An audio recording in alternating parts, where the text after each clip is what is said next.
And now we're going to talk about another wholly different kind of freakazoid who just moved into one of my apartments.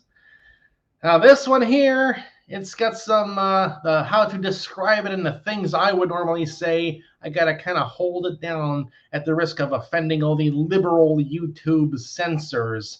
So I got to kind of change the words, and you have to hear between the lines a little bit on this one. This one, let's see. It's not a he. It's not a she. It's more of an it. Let's see. Let's call it a Bruce Jenner. Give you the idea of what we're dealing with here. This freakazoid. So this one wants to move into one of my apartments that's available, and I get a call from a guy who works in a hospital. The hospital is helping it with its changes, shall we say, and they are going to provide housing costs for this person for 1 to 2 years. Never mind the fact that it already has a job and a whole lot of stuff in the apartment. Yeah. Lux report. Hi, how you doing? And so they come to me. So it's not paying in cash. It's not paying Section 8. The hospital's paying for it. It's a whole different kind of thing. The inspection of the apartment was pretty easy. We walked through the place, they looked at it, they liked it, done. Nowhere near as intrusive as a Section 8 inspection or even the local municipality, occupancy inspection. So, okay, we like it. You agree to the rent amount, you're going to move in, no problem. Well, this thing has a lot of stuff. This is a 2-bedroom apartment plus a living room plus a kitchen plus a bathroom. And it has filled this place up for one person living there. They got a 75-inch TV up on the wall, a 55-inch TV in the bedroom with a big, it must be at least a queen-size full luxury bed. In the living room, there's a big speaker behind the long black leather couch and the black leather love seat, I guess, would be in the corner. Decorations all up on the walls. In the kitchen, pots and pans and shelves and a table and chairs and a thing in the corner with stuff stacked on it, and I don't got enough room. Jeez, oh man. I look around this place. What do you have all this stuff for? When I was single, before I was married, I didn't have pots and pans. I had the pan and the bowl and the spoon. Kept it nice and simple. So anyhow, it has moved in there, and it's, well, why don't I have this? Why don't I have that? I need this. I need that. The apartment came without a refrigerator. So I had a good used refrigerator from another apartment.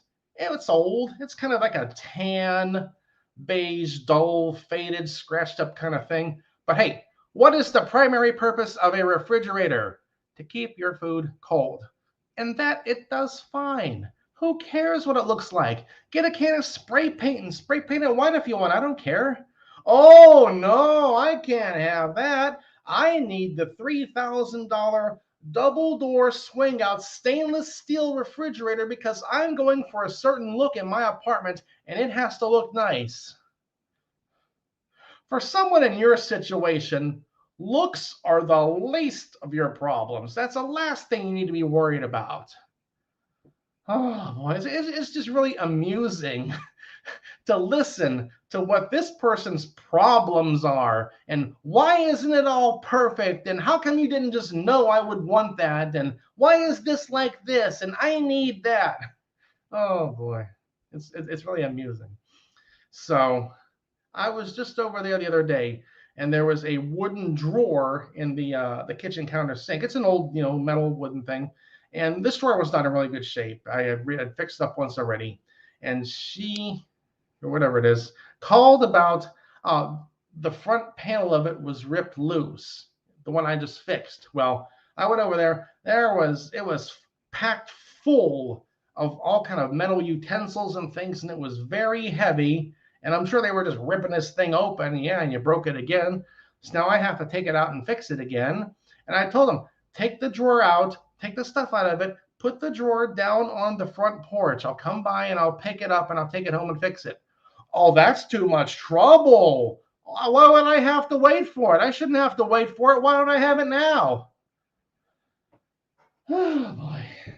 So it's a lot better than dealing with the pothead or the heroin addict or other troublemakers I've had in the past. It's just like, entitled much? Is there anything else I can do for you? Is the house the right color? Should I paint the house again or something like that? Oh,